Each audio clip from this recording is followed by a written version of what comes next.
Ontem, os militares recolheram os destroços da nave e os corpos de pelo menos 4 ETs mortos na queda. A Força Aérea Americana negou a história oficialmente semana passada. Disse que foi um balão que caiu carregado com bonecos usados para espionagem. Mas o que os militares sabem sobre discos voadores? O Fantástico resolveu investigar o que as Forças Armadas aqui no Brasil têm documentado no espaço. O Brasil também tem o seu caso Roswell. Teria acontecido em janeiro de 96 em Varginha, sul de Minas. Depois de meses de investigação, ufólogos chamaram a imprensa para afirmar que uma criatura alienígena teria sido recolhida por militares da Escola de Sargento das Armas em Três Corações. O então comandante da escola, general Sérgio Lima, desmentiu. Nada temos a esconder. Pesquisadores civis sempre afirmaram que os militares sabem muito sobre OVNIs, mas escondem essas informações do público. Isso é verdade ou fantasia? Novembro de 54. O coronel Adil Oliveira, chefe do Serviço de Informações do Estado-Maior da Aeronáutica, declara em palestra promovida pela Escola Superior de Guerra: os governos devem investigar o fenômeno OVNI cuidadosamente. Maio de 86. O ministro da Aeronáutica, brigadeiro Otávio Moreira Lima, chama a imprensa para afirmar: todo o sistema de defesa aérea nacional tinha sido posto em alerta por causa do aparecimento de 21 OVNIs sobre o céu de São Paulo. Os objetos foram detectados no radar, vistos e perseguidos por caças F-5, mas se afastavam a velocidades impressionantes. O brigadeiro Moreira Lima prometeu um relatório oficial que jamais foi divulgado. Sabe que essas coisas, elas começam a ser divulgadas de uma forma que possa causar, assim, talvez preocupação e, às vezes, até pânico, né? Então, o cuidado que se tem é de não se divulgar nada que nós não possamos explicar. O capitão da reserva, Basílio Baranoff, que hoje trabalha no Instituto de Aeronáutica e Espaço em São José dos Campos, fez uma extensa pesquisa não oficial sobre os incidentes daquela noite. O documento afirma que os sistemas de radar da aeronáutica detectaram OVNIs em várias ocasiões durante aquele ano. Ele garante que as Forças Armadas levam o assunto muito a sério. E revela que, em 69, o comandante da 4ª Zona Aérea, brigadeiro José Vaz da Silva, morto há 3 anos, criou o CIOANI, Sistema de Investigação de Objetos Aéreos Não Identificados. Documentos confidenciais mostram que o CIOANI tinha uma organização bem sofisticada.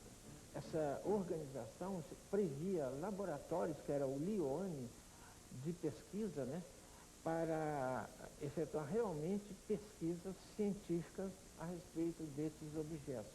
De 69 a 72, o CIOANI publicou boletins reservados contendo dezenas de relatos de aparições de OVNIs. Pela natureza da organização militar, ela tem um aspecto estratégico, né, da segurança nacional, e também ela tem interesse de saber do que se trata, quer dizer, o que são esses objetos voadores não identificados. O presidente do Instituto de Pesquisas de Fenômenos Aeroespaciais, Claudeir Covo, conseguiu outro documento confidencial das mãos de um informante militar. São procedimentos que devem ser adotados sempre que pilotos da aeronáutica ou civis relatarem o avistamento de um OVNI. O artigo 4.7 é claro: havendo telefonemas de jornalistas ou curiosos solicitando informações, responder que não está autorizado a fornecê-las.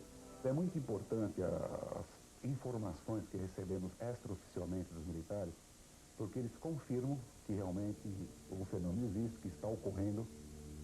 O maior caçador brasileiro de documentos oficiais sobre OVNIs é o editor da revista UFO, Ademar Gevaer. Ele mostra as conclusões de um projeto secreto conduzido pela aeronáutica em 77, na Amazônia, e batizado com o sugestivo nome de Operação Prato. A Força Aérea Brasileira foi tocada para o local para fazer coleta de informação de ocorrências ufológicas que são relatadas pelos ribeirinhos, pelos nativos do local. Quando pediu autorização para publicar os documentos, Gevaer recebeu do comando do Estado-Maior da Aeronáutica a seguinte resposta: a documentação é sigilosa e deve ser evitada sua divulgação à imprensa de forma a evitar embaraços desnecessários. O fotógrafo Almiro Baraúna conhece bem o sigilo imposto pelos militares ao assunto OVNI.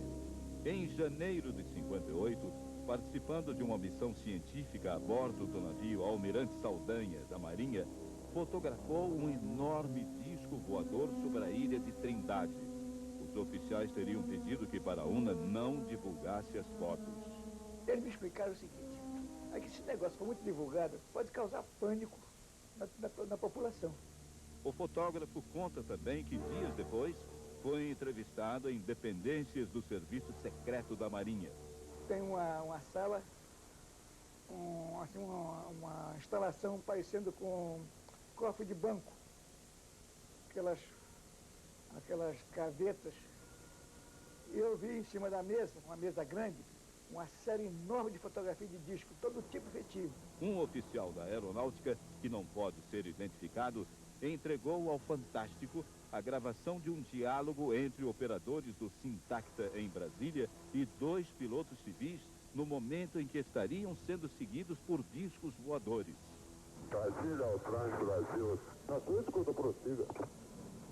Ele, inclusive, agora está mais próximo da gente, está numa velocidade violenta. Ele está aqui à nossa direita. Já contato visual com alguma forma de aeronave? Não, negativo, porque a luz é muito violenta. Ela está realmente e aparentemente nos seguindo. É como se estivesse fazendo um voo de esquadrilha conosco. Para a sua informação, temos outra aeronave, outro alvo à nossa esquerda também. De fato, estamos verificando 2 alvos. São 2 alvos que estamos verificando no nosso scope aqui. Scope é a tela do radar. Seriam aeronaves com cores diferentes. Abaixo é vermelha e acima é branca. Positivo, estamos quietos. O mais recente caso a chamar a atenção das autoridades ocorreu no Rio Grande do Sul, com o empresário e piloto Haroldo Westendorf. Ele conta que em outubro do ano passado, quando sobrevoava a Lagoa dos Patos, avistou um objeto desconhecido que girava lentamente sobre seu próprio eixo.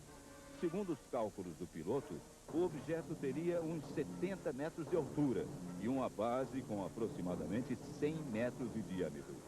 Uma espécie de cúpula se abriu na parte de cima. Dela saiu um disco voador na vertical e disparou em altíssima velocidade. O piloto começou uma aproximação para tentar ver alguma coisa através da parte que se abriu no OVNI. Mas de lá saíram ondas ou raios avermelhados, o que assustou o empresário. Logo depois, o objeto disparou na vertical. O que torna o relato ainda mais misterioso é que um operador da Infraero, alertado pelo rádio, também viu o tal objeto. Daqui, o aeroporto estava sendo um objeto na forma de triângulo com vértice superior arredondado. E uns 10 ou 15 minutos depois, esse objeto sumiu na vertical. Procurado pelo Fantástico, o Ministério da Aeronáutica enviou fax dizendo que não se pronuncia sobre o assunto OVNI. Mas, se o ex-ministro Celso Furtado estiver certo, temos um presidente que já viu um disco voador. Aconteceu em Fortaleza, em 79. Dona Ruth Cardoso também estava lá. Todos testemunhamos que esse objeto era realmente estranho no sentido de que ninguém teve uma explicação para o fato. Era um objeto com uma luz intensa, mas não muito irradiante, e que eu pensei que fosse um helicóptero, mas ele se deslocou verticalmente e de forma brusca, em seguida horizontalmente. Hoje, o presidente Fernando Henrique não quer falar sobre o episódio. Nada temos a esconder.